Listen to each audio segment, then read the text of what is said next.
holding awards. I'm not strong enough. Use this. Are you able to offer me? Yes, thank you. I'm sorry. Okay, so picture this. You're on top of the world, accepting a huge award. A dream come true, right?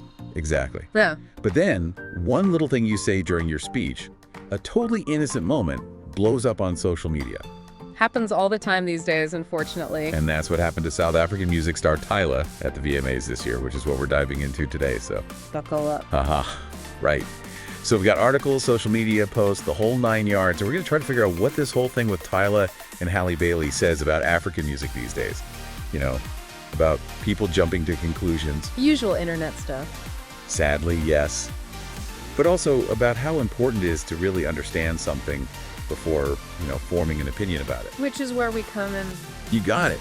So, for anyone who maybe missed the VMAs, we're talking to Tyla, an amazing artist who just made history as the first South African artist to ever win a VMA. It's a pretty big deal. Huge. She won for Best Afrobeats with her global hit, Water. So cool, right? Definitely a sign of how much influence African music has now. Absolutely. And who was presenting the award? Only Lil Nas X and Halle Bailey. Talk about a power trio. Right. So anyway, Tyla's up there. She's got the award. Everyone's going wild. And then she's like, this thing's kind of heavy. Can I get a hand? Totally joking, right? I mean, it's a big award, literally. Haha, right. And of course, the internet takes this tiny moment and runs with it. Because that's what the internet does best. Sadly, yeah. Some people were saying she specifically asked Halle Bailey to help, and when she didn't, right away, bam. Instant drama. Classic case of reading into things. And how? People were tweeting stuff like, Halle said, baby, I am not the help. And Tyla tried it. Oh boy, the assumptions. Tell me about it. It's like everyone was just waiting for something to overreact to. I mean, it is the internet we're talking about. True. But the good news is that both Tyla and Halle shut down the rumors right away. Like, thank goodness they said something, on Twitter. Always good to go straight to the source. Right. Tyla tweeted, y'all make everything weird. I was not asking my girl Halle. We just girls, STFU. I won a VMA. I love her energy. Me too. And Halle was like, exactly. Love you, babes. Congrats. So that's the case closed, right? Well, not so fast. Oh. While everyone was busy focusing on this whole trophy thing, Tyla was using her speech to talk about something way more important, something that often gets overlooked. And this is where it gets really interesting, right? This is where she takes this moment on this global stage, not to address the drama, but to shed light on something close to her heart. Okay, I'm intrigued. Tell me more. She called out the habit of labeling all African music as Afrobeats, which is a big deal. Wow, so she could have just ignored everything and enjoyed her win, but she chose to speak out about something she really cares about. Exactly. She said, and I quote, African music is so diverse, it's more than just Afrobeats. I come from South Africa. I represent Amapiano. I represent my culture. Mic drop moment right there. See, this is why I love doing these deep dives with you. I'm over here thinking this is just about some VMA drama, and you're giving me a whole education on African music genres. Always happy to go there. But before we get into all that, let's back up a bit and talk about why this particular award show, the VMAs, is such a big deal.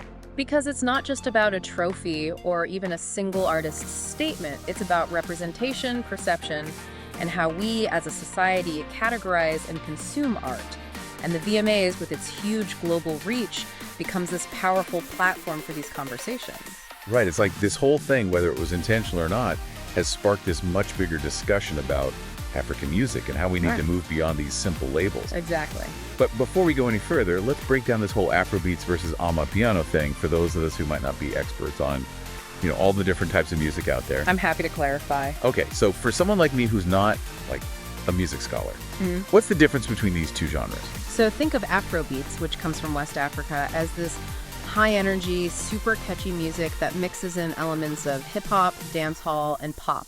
Okay, I can totally see that. It's got that global party vibe. Gotcha, makes sense. What about Amapiano then? So Amapiano, it's more laid back then. Like what comes to mind is maybe some smooth jazz vibes. You're getting warmer, yeah. Okay, cool. Amapiano is actually a newer genre from South Africa, and it's all about those jazzy piano melodies mixed with deep bass lines, and you've got this really unique log drum sound in there too. A log drum. Okay, that's new for me with the log drum. It's kind of what it sounds like. Traditionally, it's a carved wooden instrument, like a hollowed out log, and it creates this resonant, percussive sound that's super distinctive. Wow, that's so cool. I'm gonna have to look that up. You should, it's fascinating. But anyway, back to Amapiano. It's got this soulful, almost hypnotic quality to it. Okay, yeah, I can kind of hear it in my head now.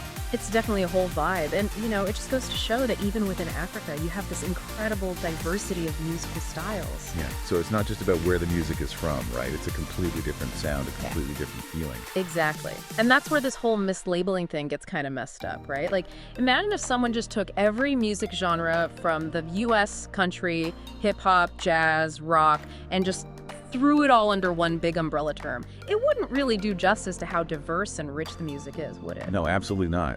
It'd be like saying, I don't know, that every movie's a Western just because it was made in Hollywood.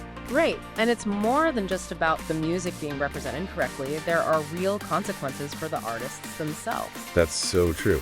Like, if you only think of African music as this one thing, you might totally miss out on discovering a whole bunch of other amazing artists and sounds. Exactly. It's like this. When we treat African music as this one big monolith, we're actually limiting the opportunities for artists to be recognized for their unique styles. And it limits us too.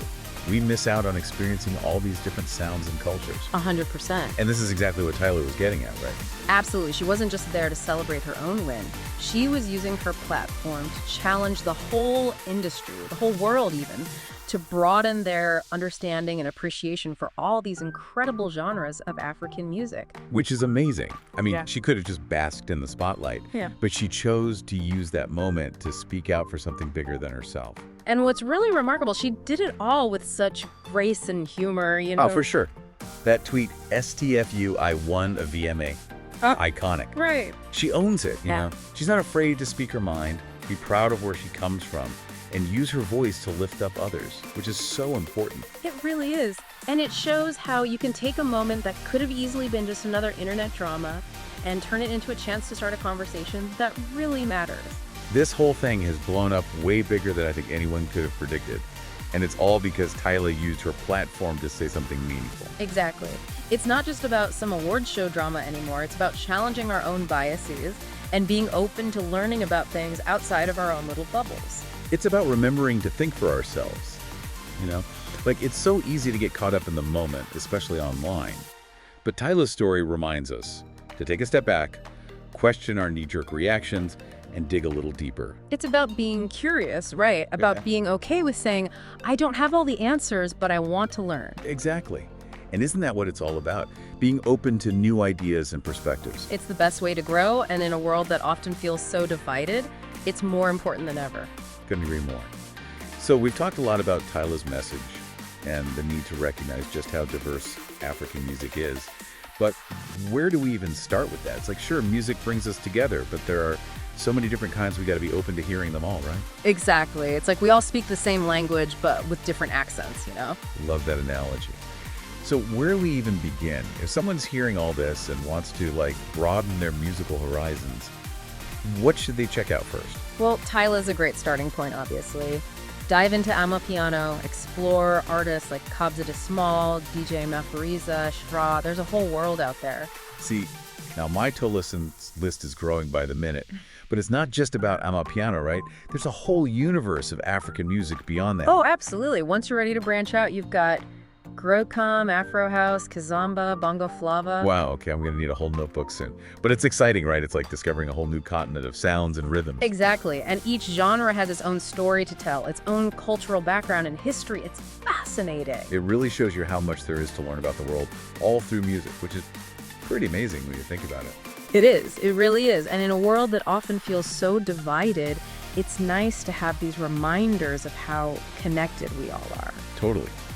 And it all comes back to that idea of, like, being open to new experiences, being willing to step outside of our comfort zones and, you know, challenge our own assumptions. Because that's how we grow, right? Yeah. Both individually and as a society. 100%. So as we wrap up this deep dive, I think the biggest takeaway for me, and hopefully for our listeners, is this. Don't just passively consume what's put in front of you. Be curious, ask questions, and be open to discovering something new. Beautifully said. Be an active participant in the world around you. Exactly. Because who knows what amazing things you might find when you actually start looking. And listening. Yeah. Couldn't have said it better myself. All right, everyone, until next time, keep those ears open, keep those minds engaged, and remember, There's always more out there to discover, especially when it comes to music. Here's to expanding those playlists.